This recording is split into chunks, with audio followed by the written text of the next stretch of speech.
Québec, l'endroit où le fleuve se rétrécit, en langue indienne algonquine. Fondé il y a 4 siècles par des Français, Québec est aujourd'hui la capitale de la plus grande des provinces qui composent le Canada fédéral. Une province qui est aussi l'unique îlot francophone d'une Amérique du Nord entièrement anglo-saxonne.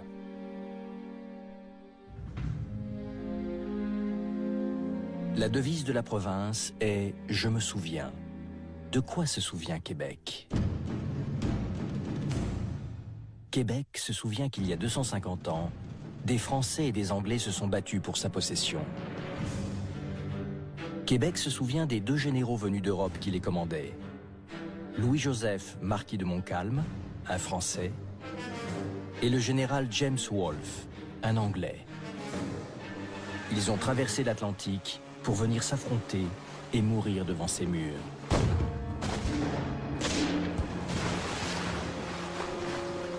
Il y a une telle part de légende mêlée à cette histoire.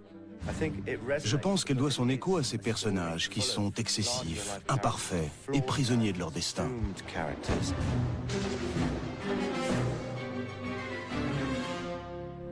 Give fire. Wolfe et Montcalm ont combattu ici pour déterminer qui de Louis XV, roi de France, ou Georges II, roi d'Angleterre, régnerait sur l'Amérique du Nord. La bataille qui a conclu leur affrontement s'est déroulée le 13 septembre 1759 sur les plaines d'Abraham, aujourd'hui un vaste parc au cœur de la ville.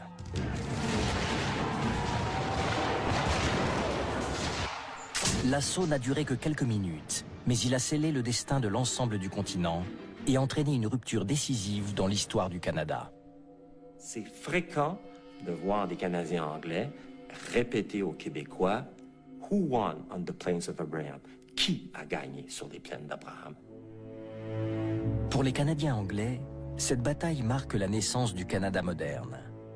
Mais pour les Canadiens français du XVIIIe siècle, elle a signifié la fin brutale d'un rêve auquel ils avaient voulu croire pendant 150 ans.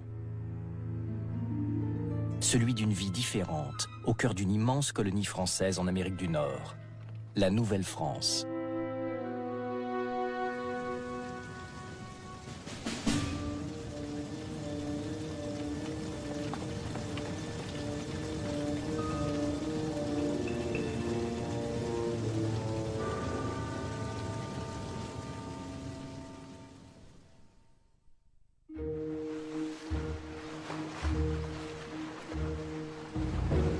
À l'aube du XVIIe siècle, les premiers colons français pénètrent au cœur du continent nord-américain en remontant le Saint-Laurent, un des fleuves les plus larges du monde.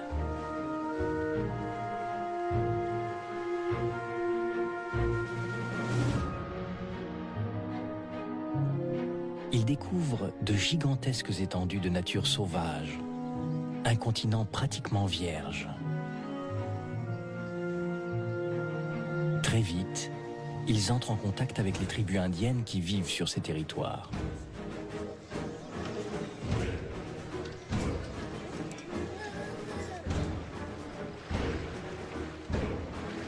Ensemble, ils vont développer un fructueux commerce qui deviendra la principale activité économique de la colonie, la traite des fourrures.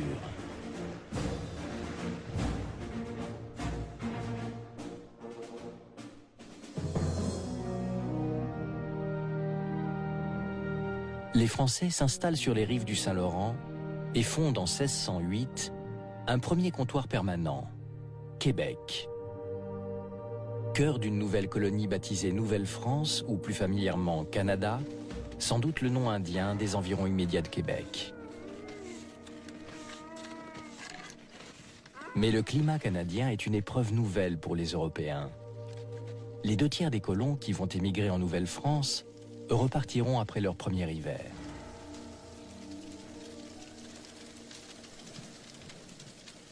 Les Français qui décidaient de rester ici devenaient différents du Français de France et devenaient ce qu'on a appelé tout de suite des Canadiens. Et ça, le Canadien, c'est un Français habitué au pays qui a décidé de rester ici.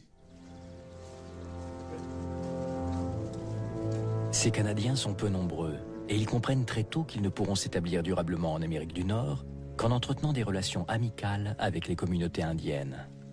C'est à leur contact qu'ils vont apprendre les règles de ce nouveau continent.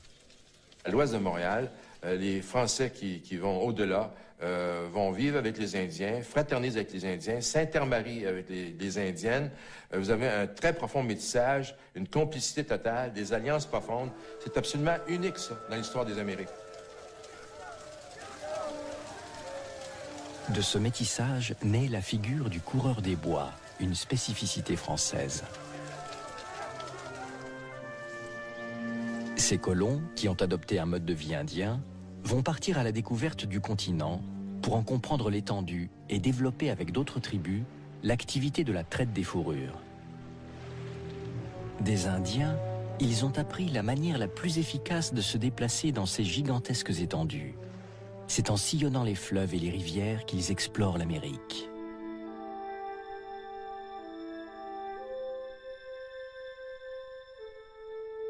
C'est une histoire fascinante. Pendant 150 ans, un petit groupe d'Européens, un petit groupe de Français vont explorer cet immense continent. Ils ne se contentent pas de le marcher, là. Ils vont le cartographier, ils vont le nommer, ils vont le raconter. Et aujourd'hui, il y avait une trentaine d'États américains qui ont des noms d'origine indienne.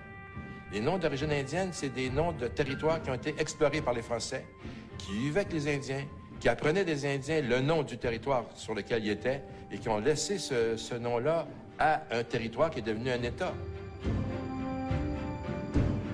150 ans plus tard, ces explorateurs ont marqué les limites de la Nouvelle-France.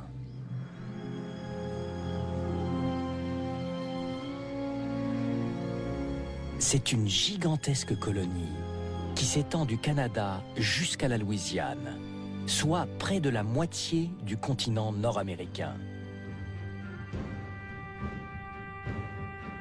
Un territoire immense que les Français ne contrôlent que grâce à la bienveillance des tribus indiennes avec lesquelles ils ont conclu de solides alliances au nom du roi de France.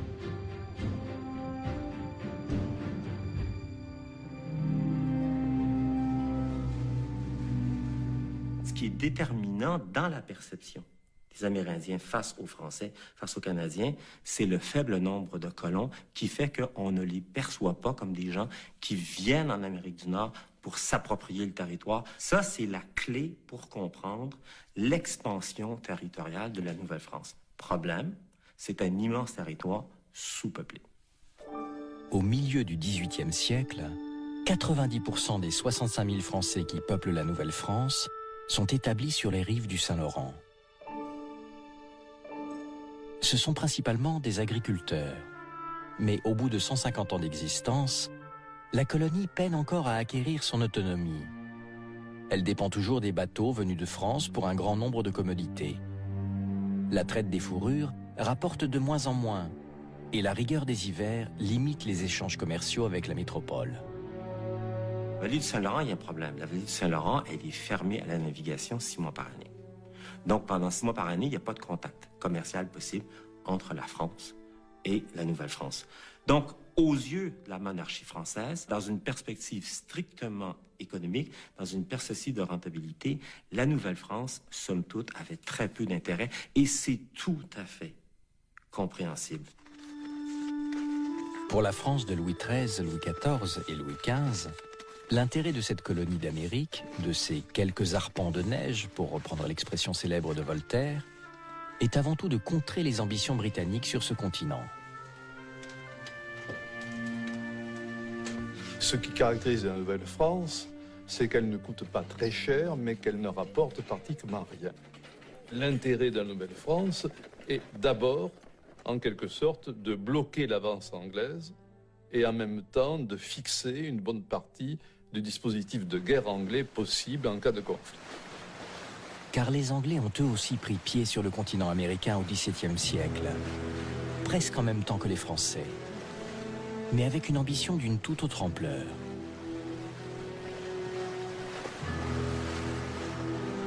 En 150 ans, ils ont implanté sur la côte Est 13 vagues successives de colons, pour la plupart expulsés d'Angleterre, qui ont donné naissance à 13 colonies dynamiques.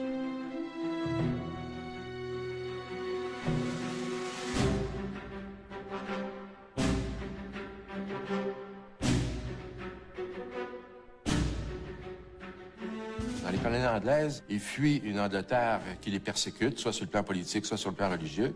Et puis c'est des gens, très souvent, qui arrivent avec des biens, qui arrivent avec des capacités, des possibilités et une intention de s'établir parce qu'ils ont emmené tout ce qu'ils avaient, ils ont emmené leur famille. Il n'est pas question de rentrer après un certain nombre d'années.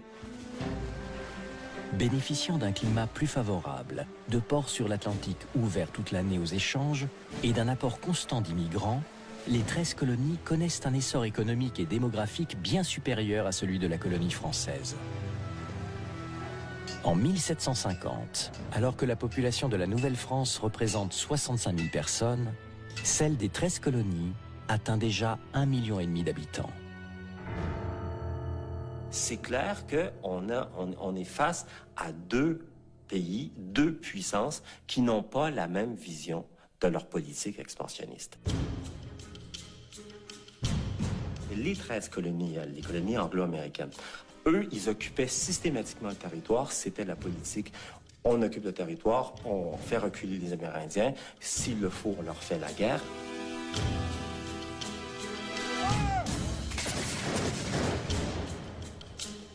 Le seul obstacle à l'expansion des colonies anglaises vers l'ouest, c'est la présence de l'immense colonie française. Face à la supériorité numérique des Anglais, les Français et leurs alliés indiens ne tiennent que grâce à une stratégie de harcèlement qu'on a appelée la Petite Guerre. Miliciens canadiens et indiens opèrent de véritables raids sur des fermes ou des villages fortifiés britanniques, semant la terreur chez les colons anglais.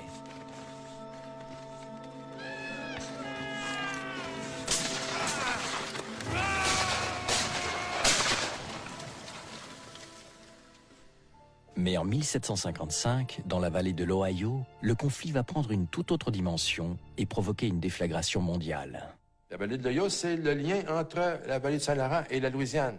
Et les Français, comme les Anglais, prétendent occuper la vallée de l'Ohio comme étant leur territoire. La situation s'envenime. Pour s'attaquer aux forts français de la vallée de l'Ohio, l'Angleterre achemine des renforts d'Europe.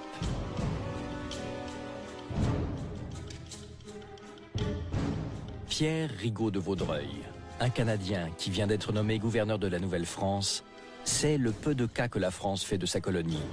Il mise sur le seul atout à sa disposition, la Petite Guerre. Il arme et finance les Indiens, leur achetant scalps et prisonniers. Aux côtés des miliciens canadiens, îles anglaises, plus habituées aux grandes batailles rangées d'Europe qu'à cette stratégie de guérilla et d'embuscade.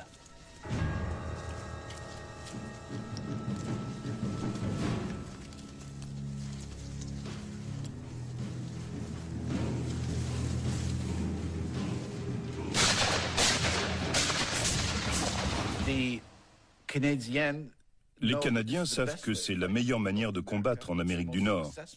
La plus efficace, la seule qui peut permettre de détruire une armée continentale. Vaudreuil, qui est né au Canada, qui connaît bien les Canadiens français et les forces dont ils disposent, pense que c'est sans doute la meilleure stratégie face à des troupes continentales. Il se passe la même chose aujourd'hui en Irak ou en Afghanistan. Comment venir à bout d'une superpuissance en l'obligeant à combattre dans des conditions auxquelles elle n'est pas préparée?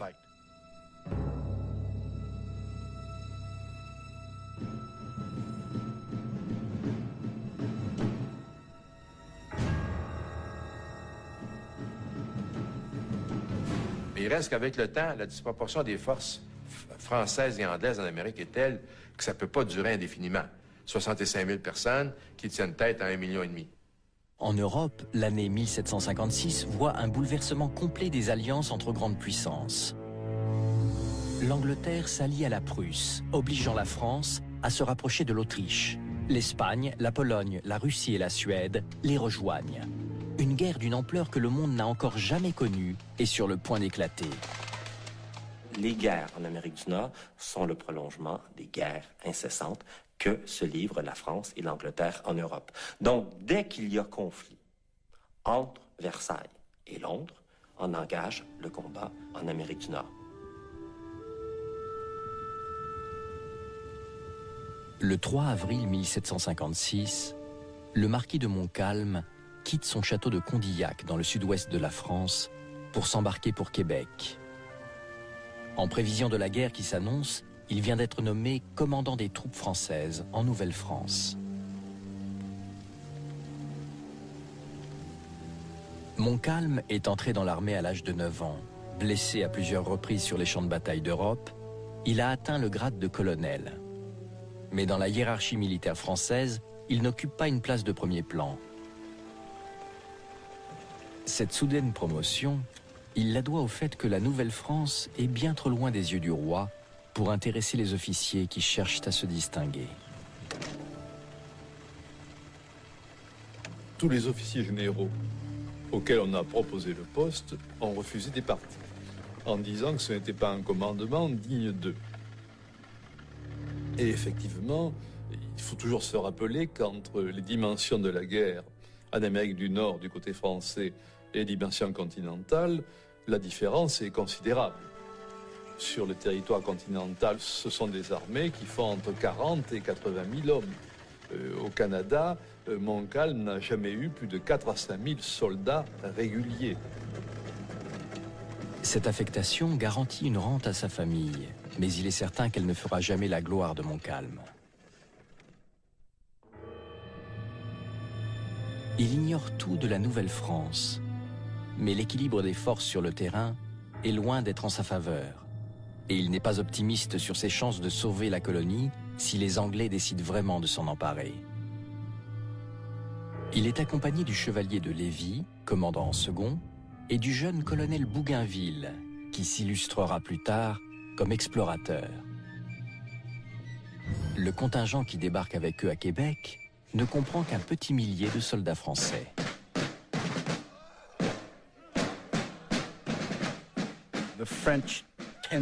Les Français ont une stratégie à l'égard de leurs colonies qui consiste essentiellement à les laisser se défendre seuls en temps de guerre. Ils leur envoient le moins de renforts possible pour concentrer leurs troupes là où elles sont les plus efficaces, sur le continent européen.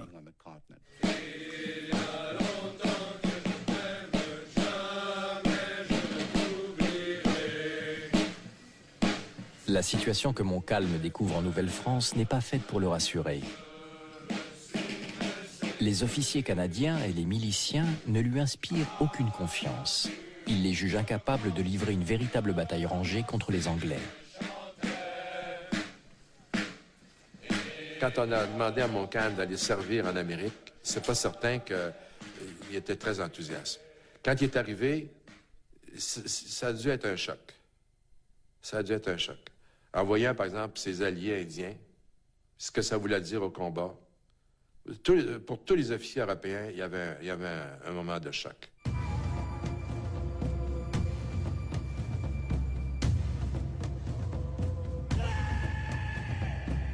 Les Indiens combattent selon leurs propres règles.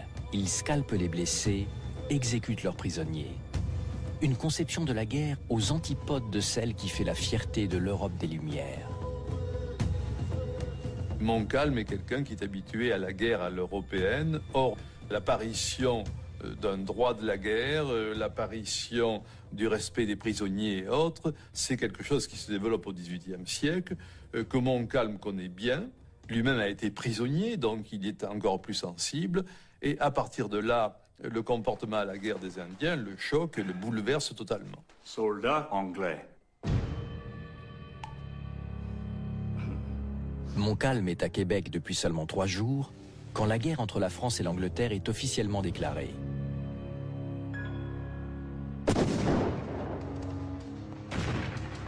En Nouvelle-France, contrairement à ses appréhensions, elle commence plutôt bien. Il applique une stratégie continentale agressive et remporte des victoires. Lançant des expéditions depuis Montréal, il prend Fort Oswego et Fort William Henry.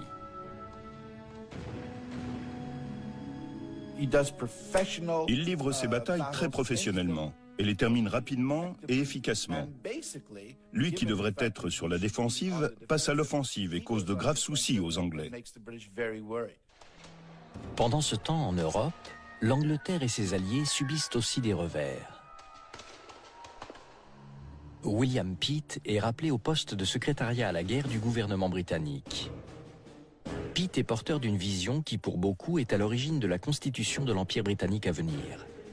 Pour lui, l'Angleterre ne doit pas accepter l'affrontement sur le terrain continental. C'est dans les colonies qu'elle gagnera la guerre. Il persuade la couronne de construire une flotte qui assurera sa suprématie sur les mers et va lui permettre de transporter ses armées aux quatre coins du monde.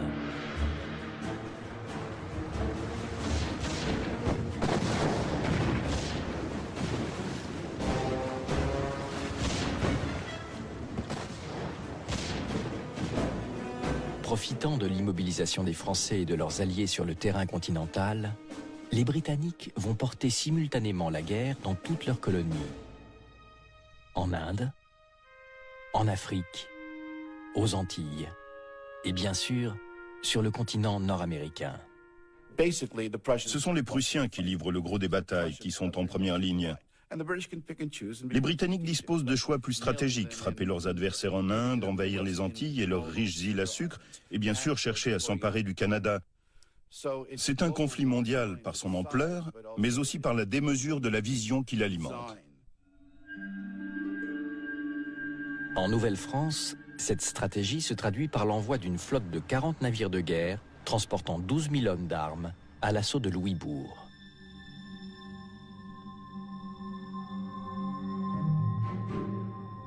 Louisbourg est une ville fortifiée défendue par 6 700 soldats et une dizaine de vaisseaux. À l'entrée du Saint-Laurent, elle est le verrou atlantique de la Nouvelle-France.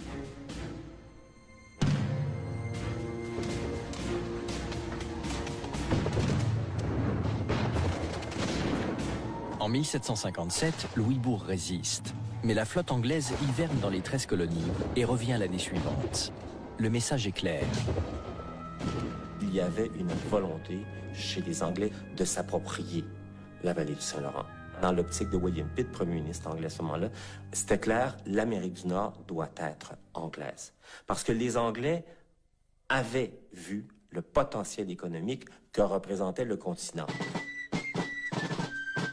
À l'été 1758, alors que Louisbourg subit un siège pour la deuxième année consécutive, les Anglais vont également attaquer la colonie française par l'intérieur du continent.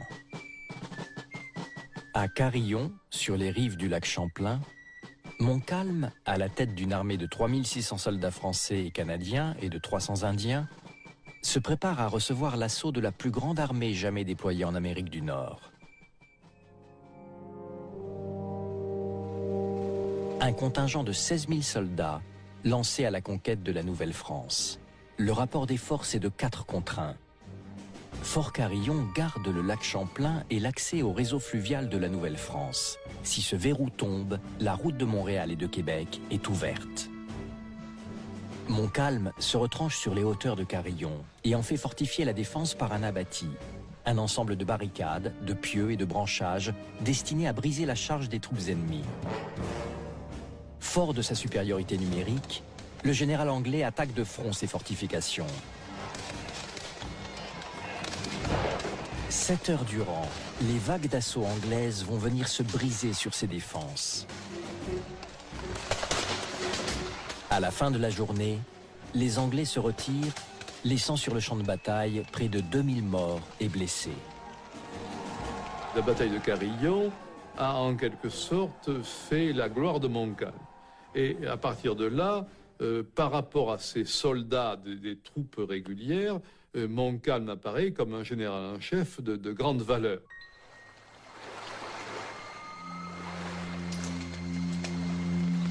Mais alors même que Montcalm bloque leur offensive à Carillon, les Anglais réussissent un débarquement audacieux devant Louisbourg.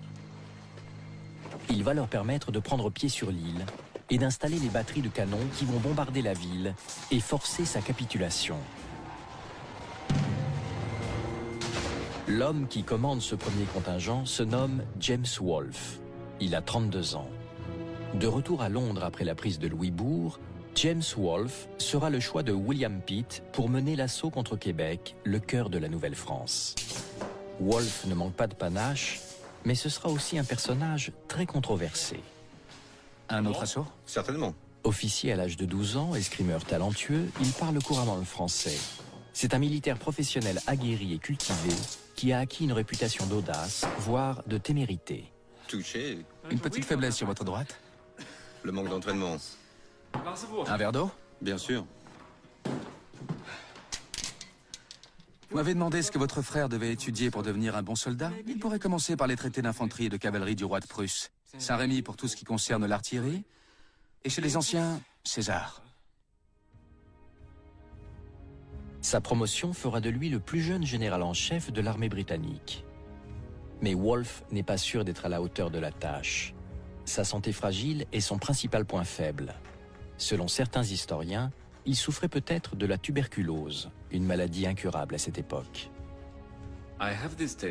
J'ai aujourd'hui fait répondre à M. Pitt qu'il pouvait disposer de ma frêle carcasse comme bon lui semblerait, et que j'étais prêt à me lancer dans toute entreprise à la portée de mes capacités et de mon savoir-faire.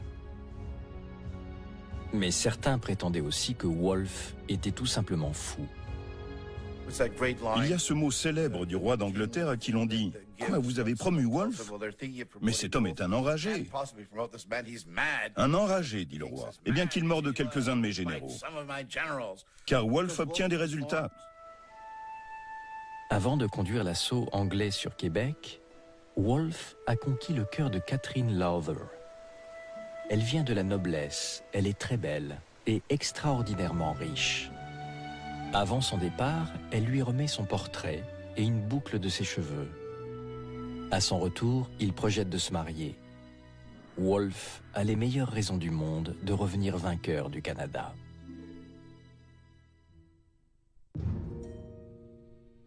Pendant ce temps, de l'autre côté de l'Atlantique, à Québec, l'attente a commencé sous de mauvais auspices.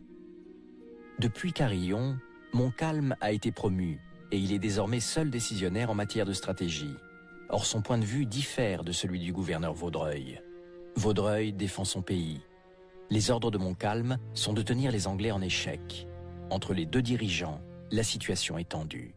Montcalm était partisan d'abandonner la vallée de l'Ohio, d'abandonner les Grands Lacs et de concentrer la défense de la colonie sur les rives du Saint-Laurent, sur l'axe Montréal-Québec. Alors que Vaudreuil, lui, voulait que l'on conserve la vallée du Saint-Laurent, que l'on conserve également la région des Grands Lacs. Parce que pour lui, l'économie de la Nouvelle-France reposant sur la fourrure, la Nouvelle-France n'aurait pas pu survivre advenant la perte des Grands Lacs. Mais leurs différends concernent aussi la stratégie à employer pour résister aux Anglais. Deux cultures s'affrontent. Bonjour, monsieur Montcalm. Je vous préviens, il n'est pas question de céder, ne serait-ce qu'un arpent de la Nouvelle-France, sans nous battre. Monsieur, je suis lieutenant-général des armées du roi et à ce titre, Sa Majesté m'a demandé de défendre la Nouvelle-France. Je suis seul en charge de la stratégie militaire. Monsieur de Montcalm, moi je suis gouverneur de la Nouvelle-France. Et à ce titre, je dois défendre Québec et l'ensemble du territoire. Si vous le permettez, je vais vous montrer quelle est ma stratégie. Vous voulez parler d'une bataille traditionnelle? Oui, monsieur. Nous faisons depuis 140 ans une guerre de harcèlement que nous appelons la Petite Guerre, avec succès. Les petites victoires que nous avons faites sont peut-être des petites victoires, mais sont mieux qu'une grande défaite. Monsieur... Face à face, nous n'avons pas les moyens de la faire. Monsieur le gouverneur, je ne suis pas ici en Nouvelle-France pour me battre comme vos miliciens. Nous faisons la guerre et il faut la faire selon les règles. Une armée face à une armée. Votre tactique de harcèlement est indigne de l'art militaire. Montcalm a envoyé en France le jeune Bougainville, qui a ses entrées à Versailles, afin de solliciter des renforts auprès du ministre de la Guerre, Berryer. Pendant ce temps, il prépare la défense de Québec, en faisant fortifier l'unique emplacement à proximité de la ville, susceptible d'accueillir un débarquement d'envergure, la côte de Beauport.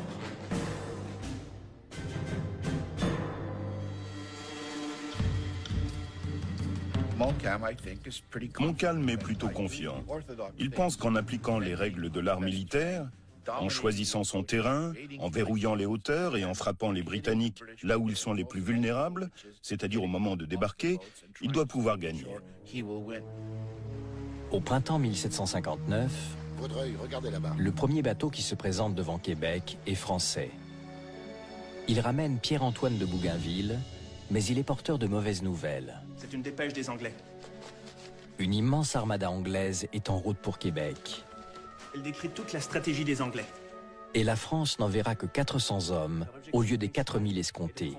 En fait, ces maigres renforts n'arriveront même jamais en Nouvelle-France. C'est toute la Nouvelle-France qui tombera. Les Anglais ont la maîtrise de l'Atlantique Nord. Ils ont la maîtrise maritime des routes de circulation. Et la France a le plus grand mal à envoyer des troupes, des munitions ou des vivres en temps de guerre pour une raison très simple, c'est que les Anglais, donc, sont à tout moment capables d'intercepter les convois.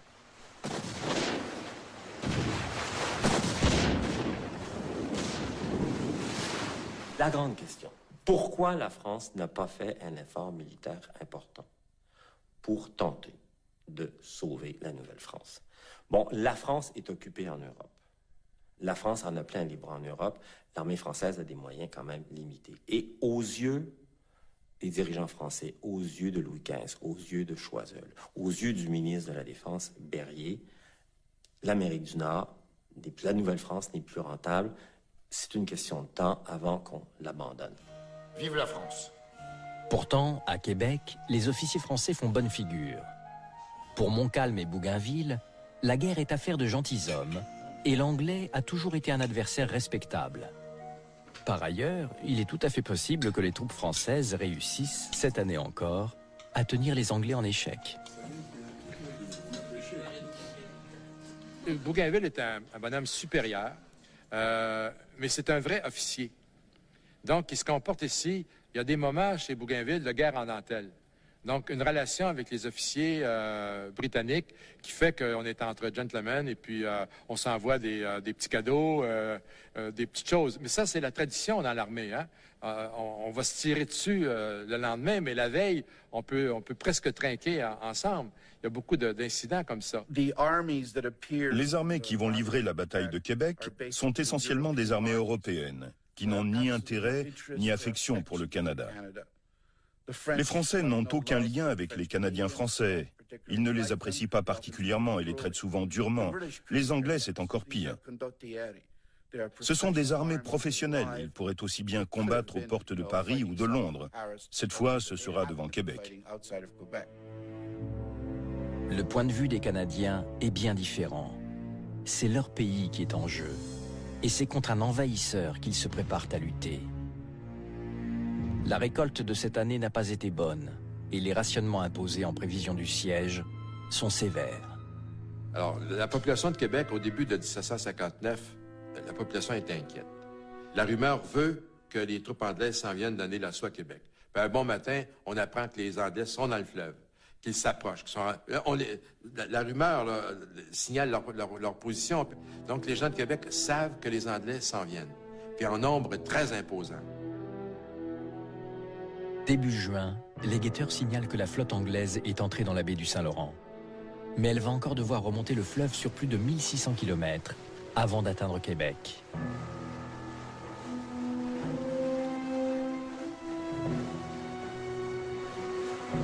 Ces premiers navires ne sont que l'avant-garde d'une des plus imposantes flottes jamais réunies par les Britanniques.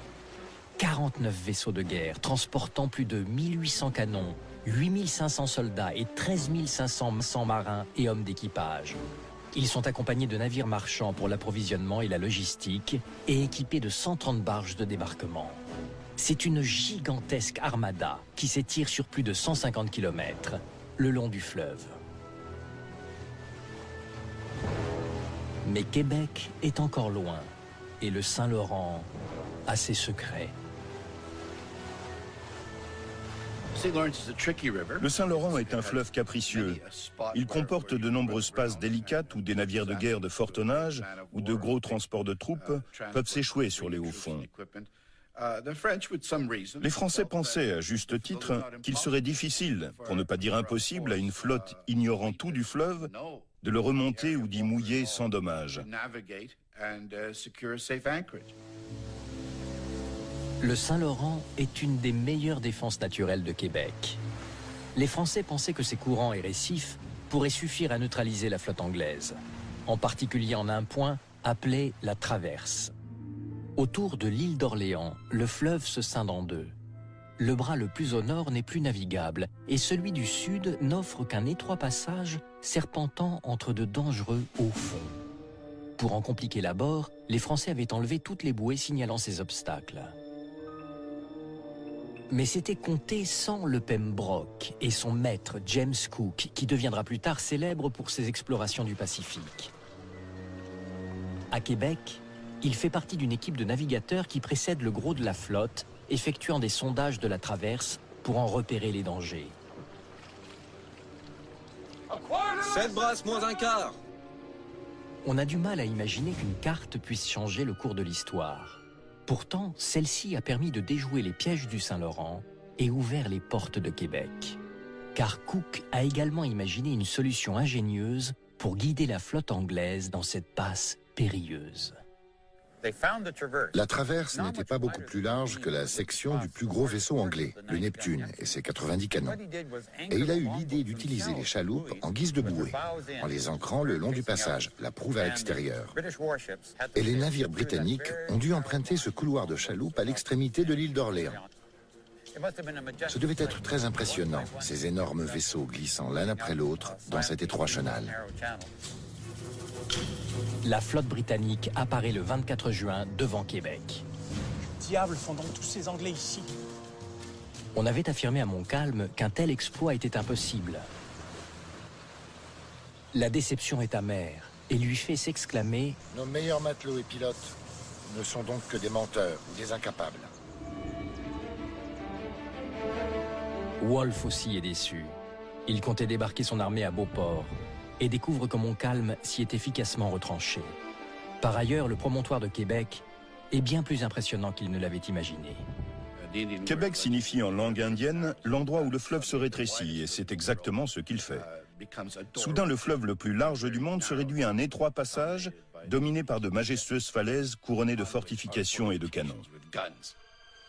Ces défenses sont d'autant plus intimidantes que Wolfe sait qu'il n'a que 100 jours pour conquérir cette place forte. Après quoi, la flotte devra repartir pour ne pas risquer d'être prise dans les glaces du Saint-Laurent. Pourtant, la première initiative va venir des Français. La seconde nuit, après l'arrivée de la flotte anglaise, ils enchaînent ensemble une trentaine d'embarcations enduites de goudron et bourrées d'explosifs et les laissent dériver en direction des navires anglais. Ils ont préparé leurs brûlots près de l'embouchure de la rivière Saint-Charles. Puis, avec la marée descendante, ils les ont laissés dériver en direction de l'endroit où nous sommes et où se trouvait la flotte anglaise.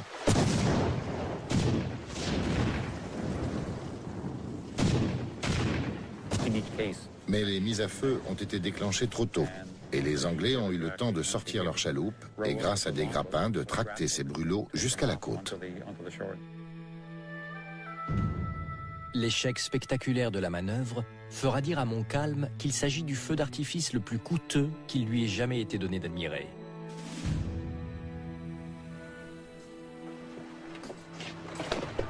La seconde surprise sera pour les Français.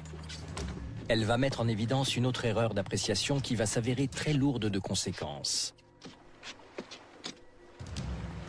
Wolfe installe son campement sur l'île d'Orléans et fait débarquer son artillerie à Pointe-Lévis, en face de Québec. On pensait que de Lévis, on ne pouvait pas atteindre Québec par les canons. On n'avait pas vraiment fortifié Lévis. On s'était dit non, d'abord ils ne se rendront pas, puis si toutefois ils se rendent, il n'arrivera rien de grave. Et quand les Anglais installent leurs canons à Lévis, les premiers tirs, effectivement, lancent les boulets dans l'eau. Et là, c'est les réjouissances de la population dans Québec. On se moque des Anglais qui envoient leurs canons dans l'eau, jusqu'à temps qu'il y a juste le tir, puis commence à atteindre la ville. Et là, c'est un bombardement d'enfer. À compter de ce moment, les batteries de Wolfe vont pilonner sans interruption Québec pendant près de 2 mois et demi.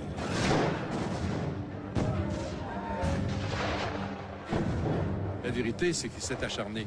Là, ils ont bombardé pour bombarder. Hein. Ils ont bombardé la ville comme ça se peut pas. Ils bombardaient des civils. Le bombardement de Québec est un épisode dramatique de la conquête anglaise. Il a suscité beaucoup de polémiques autour du personnage de Wolfe. Québec était une ville fortifiée, comme Louisbourg. Et il est parfaitement légitime, quand on somme une place forte de se rendre et qu'elle refuse, de la bombarder. Et la plupart des civils avaient été évacués de Québec. C'est ce que nous disent les sources françaises. Quand Wolfe a vraiment commencé à pilonner Québec, il restait très peu de civils dans la ville.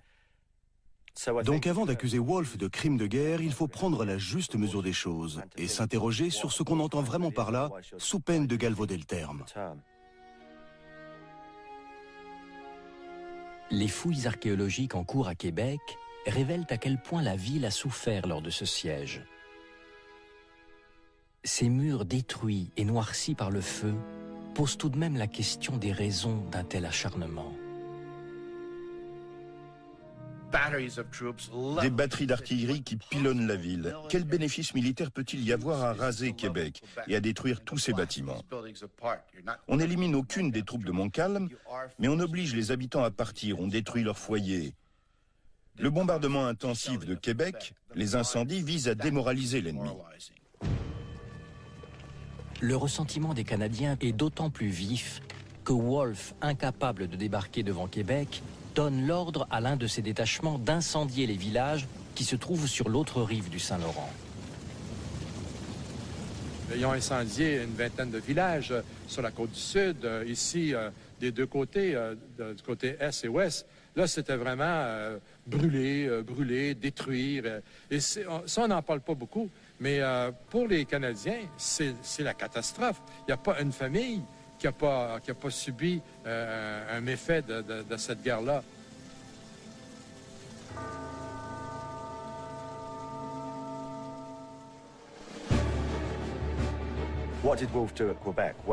Qu'a fait Wolfe à Québec? Il a incendié environ 1400 fermes, ce qui a indéniablement dû causer des souffrances. Pourquoi a-t-il fait cela? Parce qu'il espérait ainsi forcer Montcalm à sortir pour faire cesser ses ravages, comme il les décrit dans une lettre à Pitt. Il avait donc une raison pour agir de la sorte. Mais Wolfe a-t-il massacré des civils? Était-ce l'œuvre d'une horde sanguinaire lâchée sur la vallée du Saint-Laurent?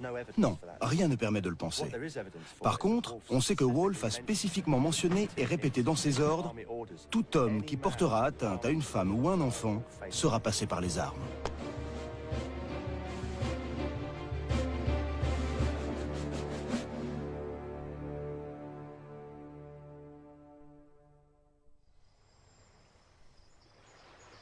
Au bout de 6 semaines de siège, malgré les bombardements incessants, malgré les provocations de Wolfe, Montcalm n'est toujours pas tombé dans le piège et reste retranché derrière les fortifications de Québec et de Beauport. C'est clairement lui qui maîtrise la situation. Le temps joue en sa faveur. Chaque jour qui passe améliore ses chances et chaque jour qui passe souligne l'impuissance des Anglais. La fin juillet approche et Wolfe est à court d'options. Mon adversaire s'est habilement retranché derrière d'inaccessibles fortifications, en sorte que je ne peux l'atteindre sans répandre un torrent de sang, et pour un résultat qui reste incertain.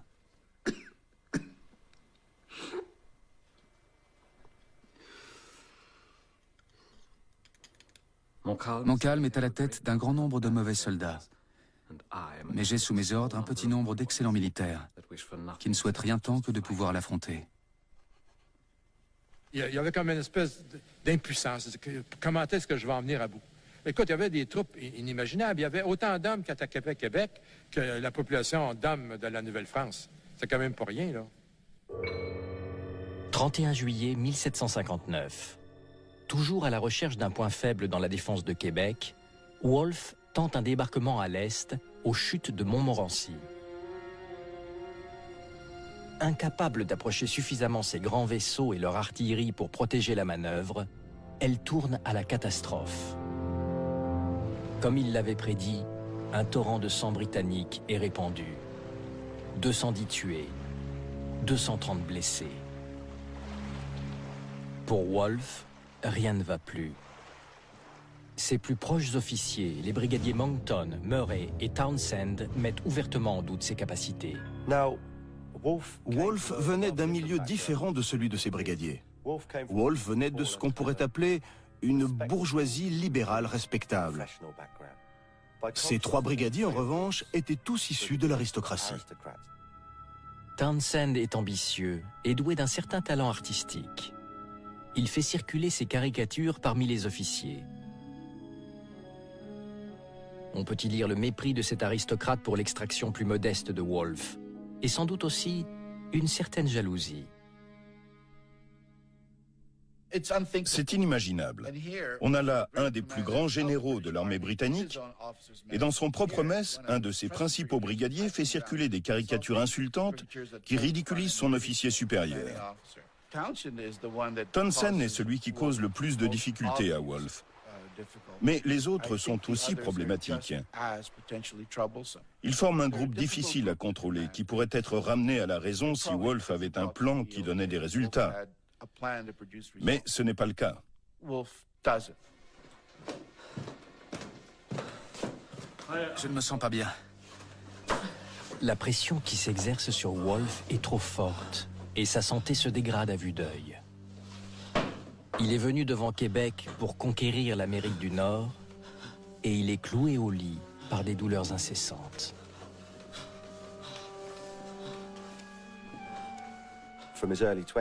Depuis l'âge de 20 ans, Wolfe souffrait de ce que ses contemporains nommaient le gravier, une sorte d'accumulation de cristaux dans la vessie, assez semblable à des calculs rénaux. Wolfe raconte dans son journal à quel point il est tourmenté. Sa vessie est à vif et il souffre énormément.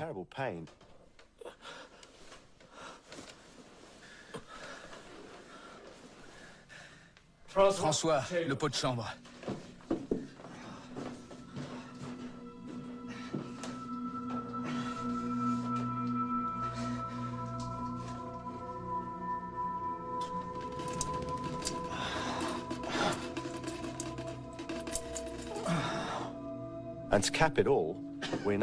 Pour couronner le tout, on sait que vers la fin août, Wolfe contracte une grave fièvre dont on ignore la cause précise, mais qui était sans doute liée à la pression qu'il subissait.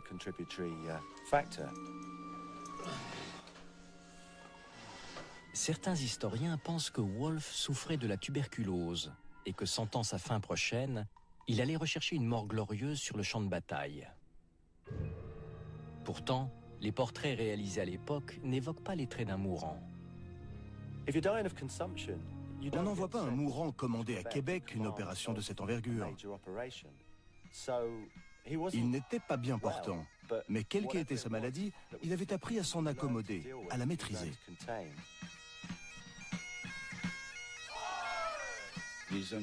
La pression se fait de plus en plus forte parce que chaque semaine qui s'écoule le rapproche de l'hiver.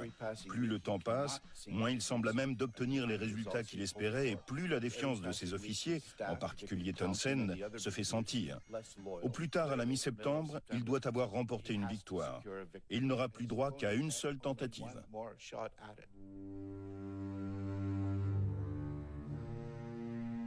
À la mi-août, un événement lui redonne espoir. Wolfe avait jusqu'à présent concentré ses opérations en aval de la ville, faute de pouvoir faire remonter ses gros navires par le bras du fleuve au pied du promontoire de Québec. Les canons français commandent la position et les vents d'ouest rendaient la manœuvre impossible. Mais le 18 août, la situation change. Nous sommes ici dans la passe au pied des contreforts de Québec, le plus haut point de la formation rocheuse sur laquelle étaient installées les fortifications. L'endroit était donc un des plus dangereux. Et c'est par ici que l'amiral Holmes a tenté d'infiltrer vers l'amont quelques-uns de ses navires. De nuit, en profitant de vent d'est et de la force de la marée, il a réussi à faire remonter des vaisseaux comme le Sutherland et d'autres frégates plus petites, au moins jusqu'à Cap-Rouge.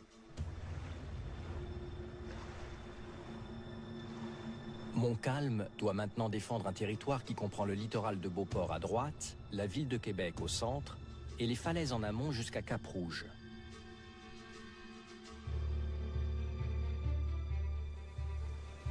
Le 7 septembre, à bord d'un sloop baptisé ironiquement Terror of France, Wolfe est en amont de Québec à la recherche d'un emplacement susceptible d'accueillir un débarquement. Maître Cook, pensez-vous qu'il soit possible de débarquer là-bas? La falaise semble abrupte, mais elle est très proche de la ville et Wolfe n'a plus guère le choix. Je pense que ça pourrait faire l'affaire, monsieur. Je pense que vous avez raison. Sur la rive nord du Saint-Laurent, juste à gauche de la ville de Québec, le lieu de débarquement choisi par Wolfe, l'Anse au Foulon. Ces contreforts sont si escarpés que l'officier français du poste chargé de sa surveillance est persuadé que personne ne viendra jamais y débarquer. Voici le plan de Wolfe. Pendant que quelques navires lanceront de fausses attaques en direction de Beauport afin d'immobiliser Montcalm et le gros de son armée en aval, Wolfe utilisera la marée pour faire dériver ses barges de débarquement depuis le mouillage de Cap-Rouge jusqu'à l'Anse au Foulon.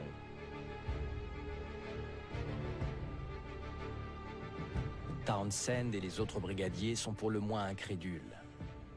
Je pense que tous les officiers concernés ont dû dire « Vous voulez qu'on aille où? De nuit?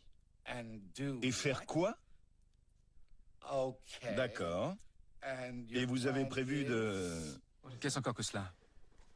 Monsieur, c'est le dernier torchon qui circule.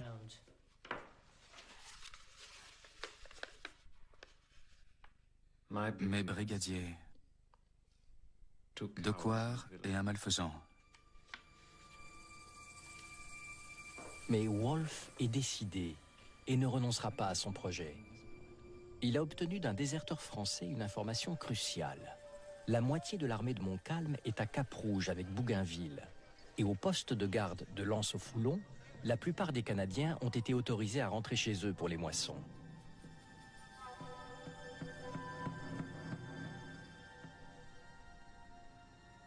Chance ou calcul, il se trouve également que la nuit choisie par Wolfe pour mettre son plan à exécution, le 12 septembre 1759, présentait des conditions très particulières.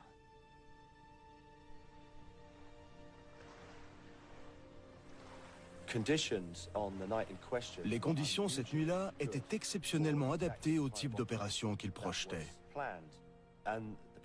Jusqu'à la position de la Lune, qui permettait à des troupes de se laisser glisser au fil du courant sans que leur silhouette se détache sur les brisances du fleuve. La Lune, qui se levait derrière les fortifications françaises, allait illuminer l'ensemble du fleuve, à l'exception de la rive nord, protégée par le contrefort. Or, c'est le long de cette rive que les barges de Wolfe devaient arriver.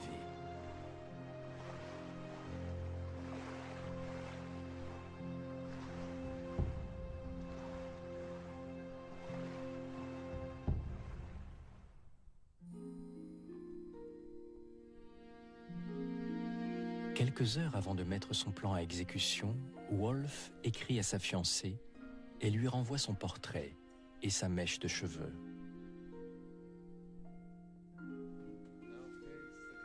Elle lui avait aussi offert un recueil d'un poète que Wolfe appréciait particulièrement. Et plusieurs officiers ont rapporté que, la veille de la bataille, il en avait récité de mémoire un des extraits les plus célèbres, en lui ajoutant une surprenante conclusion. La vanité du luxe, la pompe du pouvoir, toutes les beautés, toutes les richesses du monde. Ils sont qu'étourderies, passe-temps dérisoires. Les sentiers de la gloire mènent toujours à la tombe.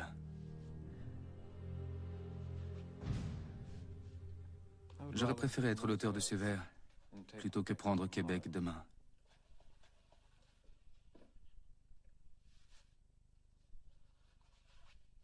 Certains ont voulu voir dans ce comportement le signe chez Wolfe d'une tendance suicidaire ou d'un pressentiment de sa fin prochaine qui expliquerait la témérité de son projet.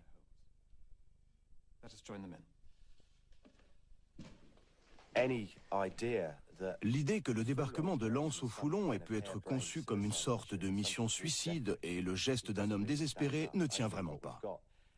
Je pense que nous avons là une opération certes risquée, mais soigneusement et très professionnellement planifiée, qui repose sur un pari et va en partie dépendre de la chance. Mais n'est-ce pas le cas de la plupart des opérations militaires? Une unique lanterne est allumée au mât du navire amiral. C'est le signal pour l'embarquement des troupes à bord des chaloupes. Lorsque la seconde lanterne s'illuminera, il sera temps de laisser filer les embarcations. Le moment qu'ils attendent est celui de la renverse, lorsque la marée descendante accentue le courant sur le fleuve. Je pense que voilà notre marée. Dans le silence de la nuit, la flottille de chaloupes et les 1800 soldats britanniques qu'elle transporte partent au fil de l'eau. Les dés sont jetés. Les heures qui viennent seront capitales.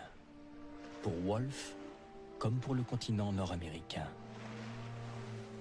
Tandis qu'il glisse silencieusement vers Québec, Montcalm et son armée sont à Beauport, en aval de la ville, occupés à résister à de fausses attaques destinées à masquer le plus longtemps possible les véritables intentions des Anglais.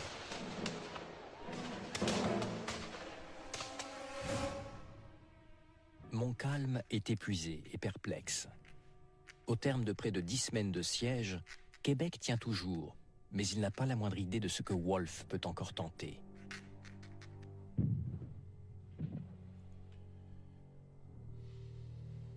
Ma chère femme, je suis inquiet et je dors peu. Il y a tant de choses dont je dois m'occuper. Je suis débordé et je perds souvent patience. Et Sa Majesté me paie pour que je ne perde pas patience. Je ne dois pas l'oublier. Pendant des semaines, c'est le harassement, des bombardements. Et Wolfe, il a joué au chat et à la souris avec Montcalm. Montcalm jouait le jeu, mais il reste que c'est énervant, parce que finalement, l'initiative allait venir de Wolfe. Fait que là, tu es toujours en réaction. Et tu te demandes si c'est une simulacre d'attaque ou si c'est la vraie cette fois-là. Il était probablement au bout de ses nerfs. Les soldats anglais dérivent en direction de Lens-au-Foulon, quand soudain la voix d'une sentinelle française les interpelle. Qui vive! L'instant est critique. Mais Wolfe et ses hommes ont appris que les Français attendaient le passage d'un convoi secret de ravitaillement venu de Montréal. Un brillant officier écossais, Simon Fraser, qui parlait couramment le français, a alors un réflexe extraordinaire et répond « Silence, ce sont les provisions de Montréal ». Ce qui suffit à rassurer cette sentinelle. Coup de chance pour les Britanniques, le convoi en question avait été annulé, mais personne n'en avait informé les sentinelles.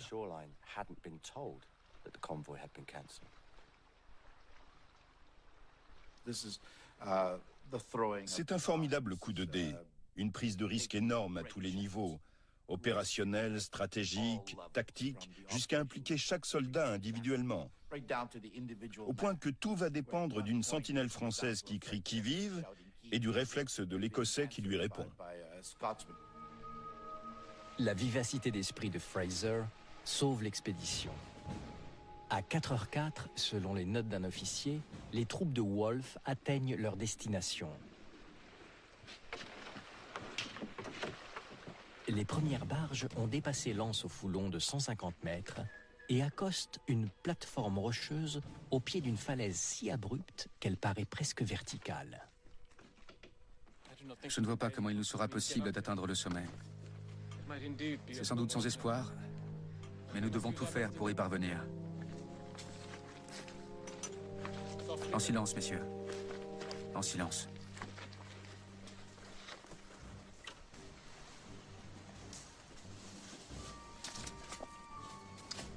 Sans un mot, les jeunes soldats britanniques se lancent à l'assaut de la falaise.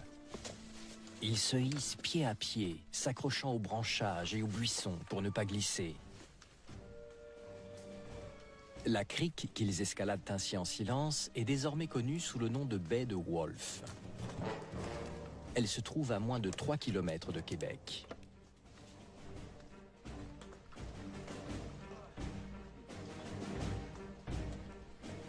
Par cette incroyable manœuvre, il s'infiltre au cœur du dispositif de défense des Français.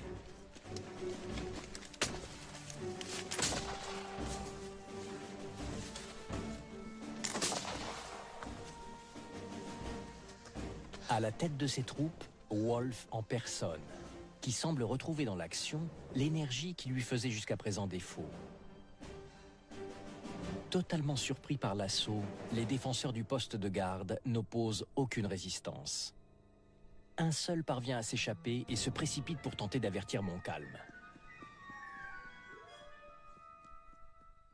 L'exploit, c'est d'avoir réussi à faire monter près de 4000 hommes le long de la falaise, avec les armes, le matériel et même 2 canons, et sans que les Français s'en soient rendus compte et dans des conditions absolument épouvantables.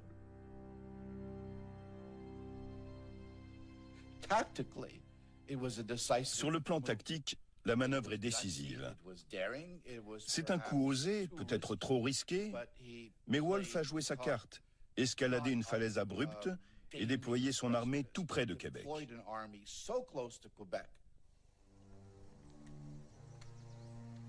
Wolfe s'avance à la tête d'une avant-garde à la recherche du meilleur terrain pour livrer bataille aux Français. Serait-il en train de tomber dans un piège tendu par Montcalm? La manœuvre est téméraire. Wolfe est en train de se placer dans un étau entre l'armée de Bougainville à Cap-Rouge et celle de Montcalm à Québec et Beauport. Et où diable sont les Français? Mais il espère ainsi forcer les Français à livrer la bataille qu'ils refusent depuis le début du siège. Faites former la ligne à l'orée du bois.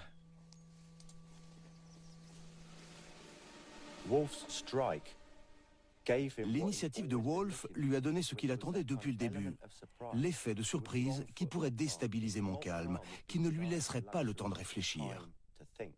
Et c'est ce qui s'est passé. À Beauport, Montcalm ignore encore tout du débarquement anglais en cours. Ce sont des coups de feu? Oui, monsieur, ils viennent de l'autre côté de la ville. Mais ne soyez pas inquiets, nos alliés indiens... Ce jeune soldat vient de courir 8 kilomètres pour avertir Montcalm de la présence de Wolfe. Allons, mon garçon, calme-toi. Relève-toi et raconte-nous ce que tu as vu. Rendu méfiant par les nombreuses manœuvres de diversion de son adversaire, Montcalm refuse de croire l'information qu'il apporte. C'est pas croyable, Bigot. À 7 heures, Wolfe a débarqué et positionné dans le plus grand secret 1500 soldats sur les plaines d'Abraham. À 9 heures, soutenus par plusieurs gros vaisseaux, 3000 soldats britanniques supplémentaires traversent le Saint-Laurent et se hissent jusqu'au champ de bataille. Pendant que Montcalm, encore incrédule, se rend sur les plaines pour évaluer la situation, Vaudreuil rédige une dépêche informant Bougainville du débarquement anglais à Lens-au-Foulon. Il a nos meilleures troupes à Cap-Rouge. Comment ont-il pu débarquer une armée entière à Lens-au-Foulon? On croirait entendre Montcalm. Je l'avais averti à propos de Lens-au-Foulon. Vous savez ce qu'il m'a dit? Faut pas croire que l'ennemi ait des ailes. Toujours aucun signe des Français. Avancez le front de 400 pas.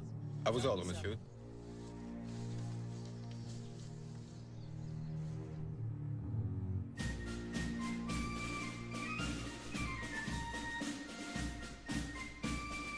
Pour Montcalm, la surprise est totale. L'idée d'un débarquement des troupes anglaises sur les plaines était impossible à imaginer. La réalité de leur présence semble tout aussi difficile à accepter. Il n'aurait jamais dû être là, il avait raison. Quelqu'un aurait dû les arrêter alors qu'ils commençaient à débarquer, donner l'alarme pendant qu'ils escaladaient la falaise, réagir en voyant une armée se positionner sur les plaines. Pourtant, lorsqu'il arrive, ils sont trop nombreux pour pouvoir encore nier leur présence. Il va devoir livrer bataille. On ne peut pas le croire. Et c'est là qu'il commence à s'énerver. Il fait venir ses soldats au pas de course, pour venir se ranger en face des Britanniques qui ont quand même eu quelques heures de repos. Les autres arrivent à bout de souffle. Puis là, c'est une armée indisciplinée, parce qu'il y a même plus de Canadiens, de miliciens dans ces troupes-là que de réguliers.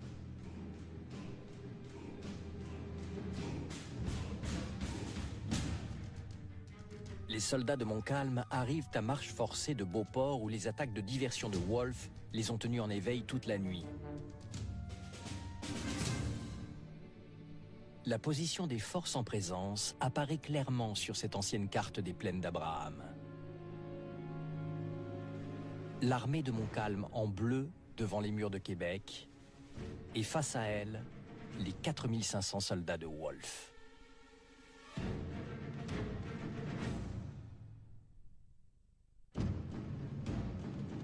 Phrases, chargez, armes.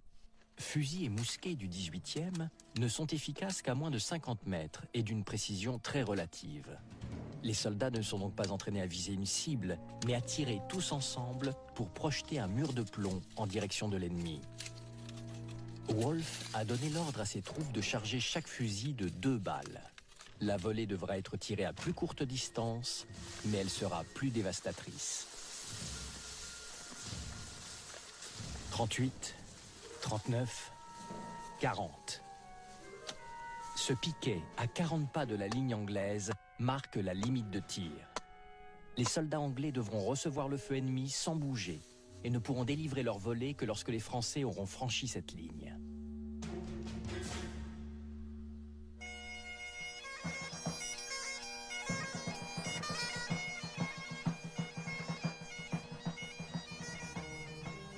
Vers 9h15, l'armée française est prête au combat.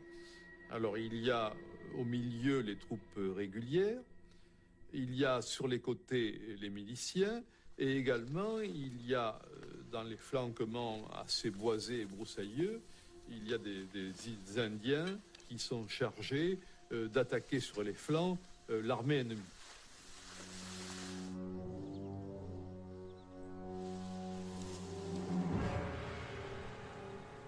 300 soldats anglais vont ainsi être blessés ou tués avant que la bataille ne commence officiellement.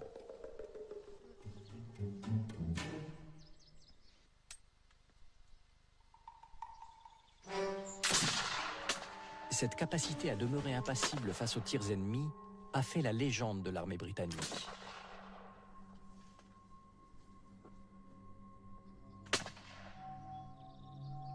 En première ligne aux côtés de ses hommes, exposés au même danger, Wolfe donne l'exemple. Il semble se promener avec nonchalance, comme si l'ennemi était pour le moment le dernier de ses soucis. Je crois qu'à ce moment-là, Wolfe, qui avait joué le tout pour le tout, allait continuer à jouer le tout pour le tout. Il fait preuve de beaucoup de flegme, c'est ça, de flegme. Et il contrôle ses troupes. Et les troupes ne bougeront pas, ne tireront pas, tant qu'il ne donnera pas l'ordre.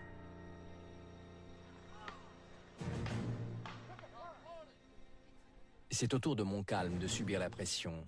Face à ces Anglais qui semblent sans cesse plus nombreux, il ne dispose que de la moitié de ses troupes. 2000 soldats, dont ses unités d'élite, sont à Cap-Rouge sous le commandement de Bougainville. Mais a-t-il été prévenu? Quand va-t-il arriver? Peut-on s'offrir le luxe de cette attente ou risque-t-elle de s'avérer fatale? Bougainville n'a qu'une mission à ce moment-là, c'est rassembler les troupes pour venir avec un nombre de soldats suffisant attaquer de flanc ou par derrière l'armée ennemie. Donc Bougainville avait besoin de 2 à 4 heures pour à la fois rassembler ses troupes et pour venir sur Québec. Vaudreuil fait parvenir à Montcalm une dépêche le suppliant d'attendre l'arrivée des troupes d'élite que commande Bougainville avant d'engager le combat. Mais ce qu'il voit inquiète Montcalm au plus haut point. Wolfe a déjà monté 2 pièces de canon. Nous ne pouvons pas lui donner le temps d'en monter davantage. Il n'a pas vraiment le temps de réfléchir ou d'envisager ses options.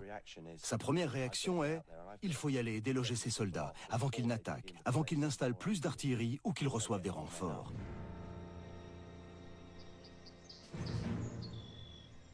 Si Wolfe arrive à se retrancher, nous ne pourrons jamais le déloger avec les troupes que nous avons à notre disposition.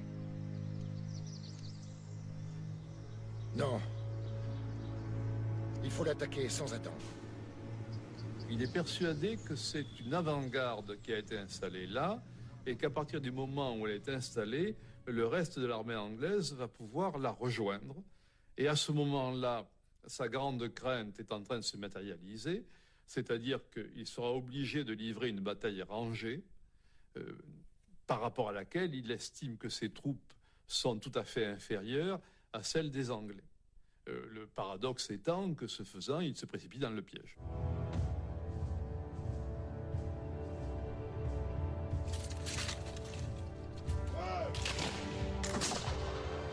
Les Français ouvrent le feu, mais ils sont bien trop loin pour être efficaces. La charge qui s'ensuit part de très loin elle aussi, et semble rapidement désordonnée.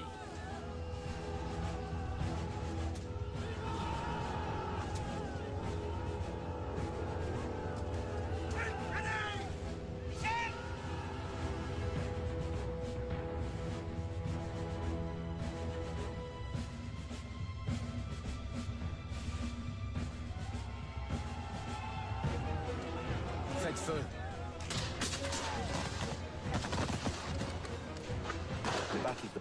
La bataille des plaines d'Abraham est souvent citée comme le triomphe du contrôle de feu britannique. Au centre de la ligne, 2 des bataillons, soit quelques 700 soldats, semblent avoir tiré comme un seul homme une volée magistrale. Chaque mousquet était chargé de 2 balles, chacune pesant plus d'une trentaine de grammes. Je ne suis pas mathématicien, mais à moins de 40 mètres, c'est une quantité impressionnante de plomb qui est venue frapper les colonnes d'assaillants. Là, c'est une première volée. Une première volée, là. C'est le désastre, la catastrophe. Et puis là, tout de suite, faut pas expliquer dans le détail, mais tu as ceux qui viennent de tirer qui se replient, l'autre se redresse, puis là, c'est la deuxième volée. Et là, ça fauche. Ça fauche. Puis là, c'est la panique, c'est la débandade. Ça n'a pas été plus long que ça.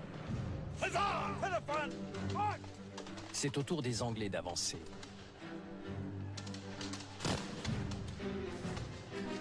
Dans la fusillade qui s'ensuit, Wolfe est atteint au poignet.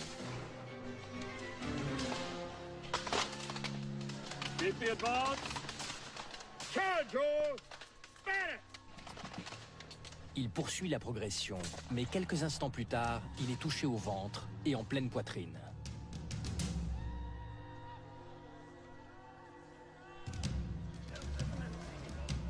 Il ordonne « Ne laissez pas les hommes me voir à terre ».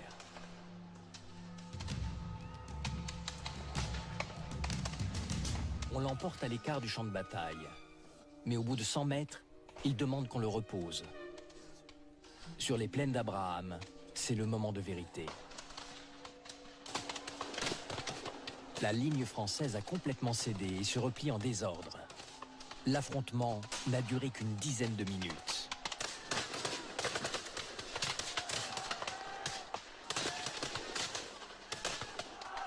Regardez, il s'enfuit. Qui s'enfuit?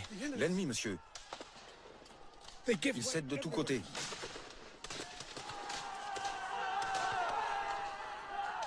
Je meurs comblé. Mon ami. Le dernier ordre de Wolfe est pour le colonel Burton, afin qu'il envoie un régiment jusqu'au fleuve, couper la retraite des Français.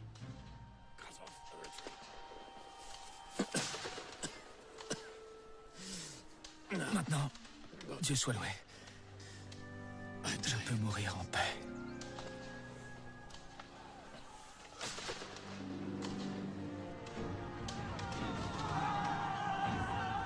Devant Québec, la charge des Écossais poursuit les Français pratiquement jusqu'aux portes de la ville. Quand soudain, un feu nourri des Indiens et des miliciens canadiens embusqués vient stopper leur progression. Québec ne tombera pas aujourd'hui, mais la bataille est perdue. Mon Dieu.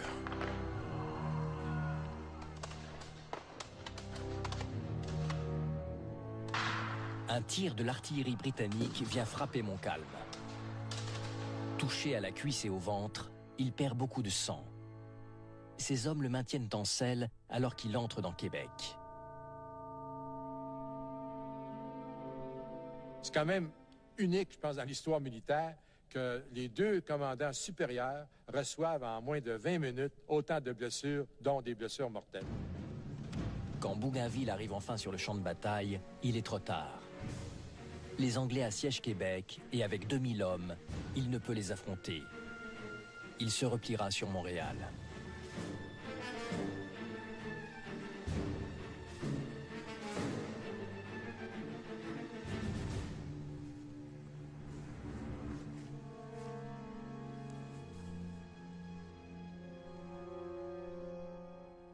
La page du 13 septembre 1759 du livre de bord du HMS Lowestoft résume la journée.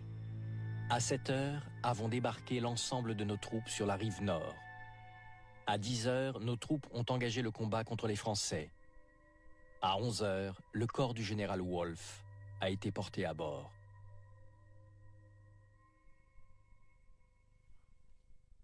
Vers minuit, le soir même, on annonce à Montcalm qu'il ne lui reste que quelques heures à vivre.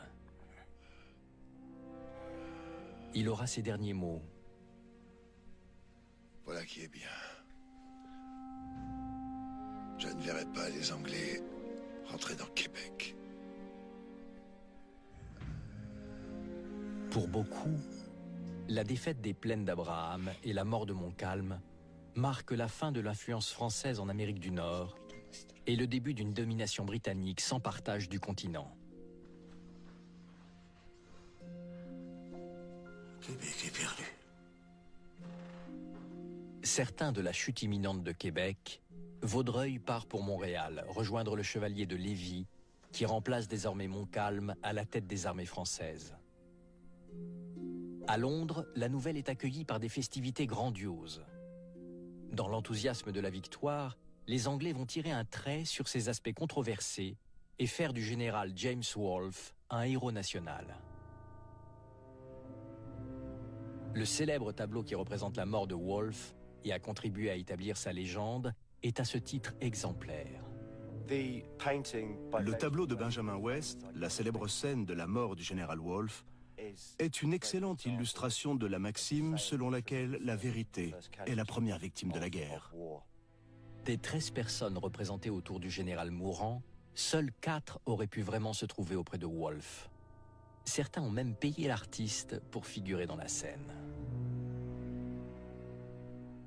Quant à la bataille des plaines d'Abraham, elle devient pour les Britanniques un symbole de leur supériorité militaire, en même temps que l'acte de naissance du Canada anglais. Mais elle marque aussi le début d'une cohabitation délicate pour les 65 000 Canadiens français, désormais citoyens britanniques.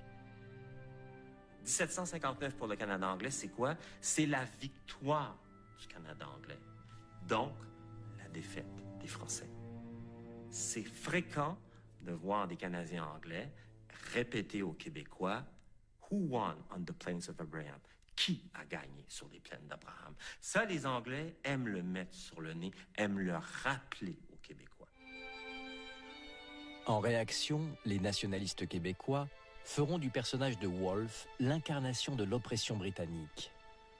Cette colonne, érigée à Québec en 1850 à la mémoire de Wolfe, portait les mots « Ici est mort Wolfe, victorieux ». En 1963, des indépendantistes québécois ont abattu ce monument. Il a été reconstruit quelques années plus tard, mais l'inscription mentionne désormais « Ici est mort Wolfe ». Le mot « victorieux » n'a pas été conservé.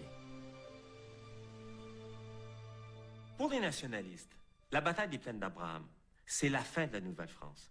C'est la conquête anglaise, c'est le début du régime anglais, régime qui voulait assimiler les Canadiens français. Donc, pour eux, c'est vraiment le début d'une politique d'asservissement. Donc, il y a tout ça. Il y a toujours cette dualité, quand on pense au Canada, vision anglaise, vision française. Pourtant, ni Wolfe, ni la bataille des plaines ne sont directement responsables de la fin de la Nouvelle-France ou de la situation actuelle des Canadiens francophones. La réalité est comme toujours un peu plus complexe que la légende.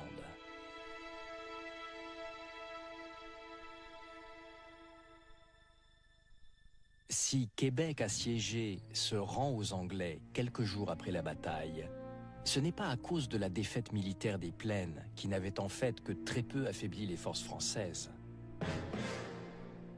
Ce qui a fait capituler Québec, c'était l'absence de ravitaillement. Et ce qui est cocasse, c'est, en tout cas, c'est peut-être pas le bon mot, mais quelques heures, quelques minutes après avoir porté la capitulation signée en bonne et due forme, comme on dit, il y a des biscuits qui sont arrivés. Un minimum de ravitaillement qui est arrivé. La flotte britannique repart en Angleterre, laissant pour garder Québec une garnison qui va subir les rigueurs de l'hiver canadien dans une ville dévastée.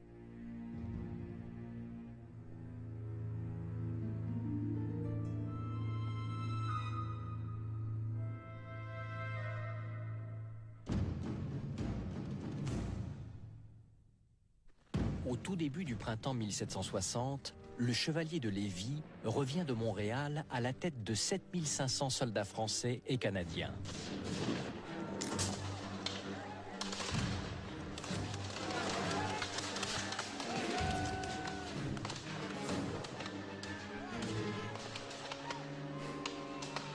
Il remporte une éclatante victoire devant Québec sur les mêmes plaines d'Abraham, la bataille de Sainte-Foy. Et ce sont les Anglais qui cette fois se retranchent de justesse dans la ville assiégée. Le sort de la Nouvelle-France est encore indécis. Là, il y a une incertitude de rien, là. Là, le match est 1-1.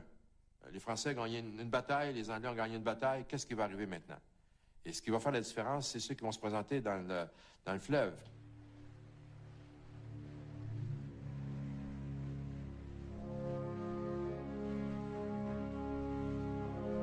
Mais une fois de plus, ce sont des renforts anglais qui se présentent devant Québec. La France a renoncé à défendre sa colonie. Et c'est l'arrivée de la flotte anglaise au printemps 1760 qui, elle, rend les choses définitives et oblige, donc 1 an après les plaines d'Abraham, Vaudreuil à rendre les clés de Montréal, et c'est à ce moment-là que s'achève effectivement la domination française sur le Saint-Laurent. Montréal et la Nouvelle-France capitulent le 8 septembre 1760. Mais l'histoire ne s'arrête pas là. Pendant 3 ans, Anglais, Français et Espagnols vont négocier le traité de paix qui mettra fin à la guerre de 7 ans. Le conflit était mondial, son règlement le sera aussi. Et le sort de la Nouvelle-France n'est qu'un des enjeux de ces tractations. C'est comme ça que ça se joue. On est sur une scène internationale, c'est un conflit mondial, on met dans la balance des morceaux à gauche et à droite, puis il n'y a pas de sentiment trop là-dedans, il y a des affaires. En Amérique du Nord, les termes du traité bouleversent définitivement les frontières des colonies françaises, anglaises et espagnoles. La France renonce à toutes ses possessions sur le continent en échange de la restitution de ses îles à sucre, la Martinique et la petite Guadeloupe, dont les exportations valent 2 fois plus que toute la fourrure de la gigantesque Nouvelle-France. Pour moi, il y a une forme d'abandon. Et je le critique pas. Pour ceux qui étaient au pouvoir en France, il s'agissait de regarder tout autour et de chercher où était vraiment l'intérêt de la France. Et puis, ils ne le voyaient pas vraiment ici.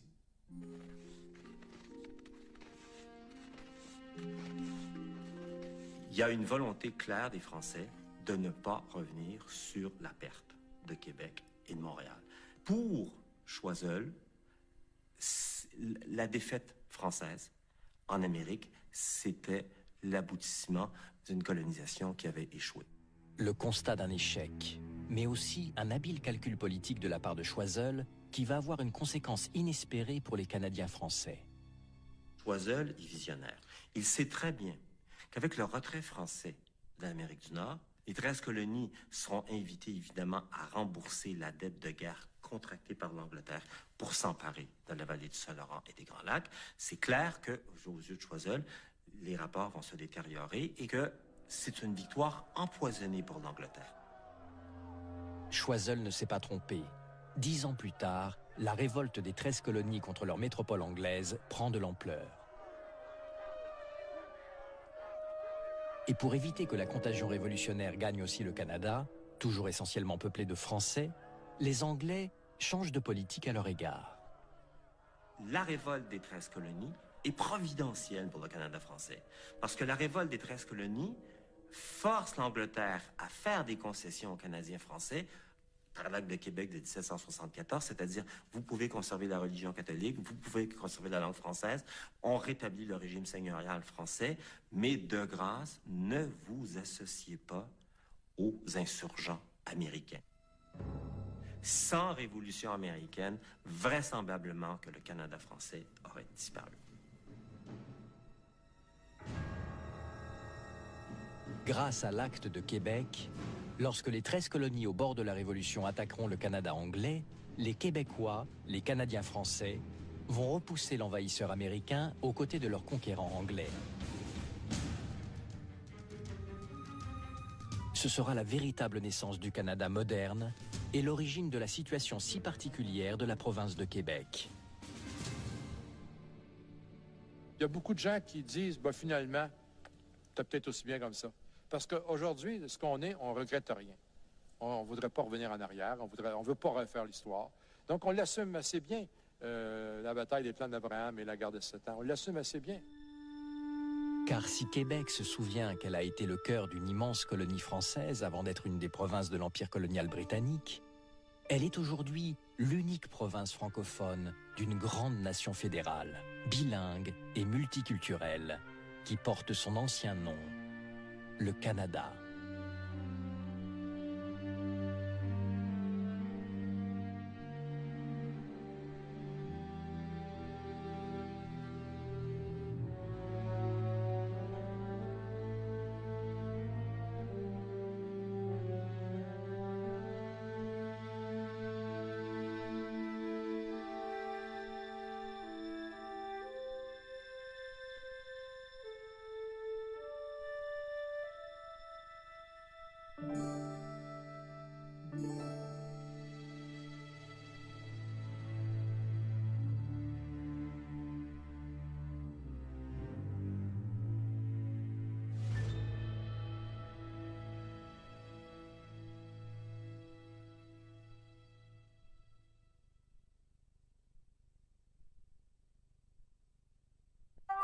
Dans un instant, 10 minutes fondamentales et passionnantes pour comprendre le monde. Regardons le dessous des cartes dans un instant.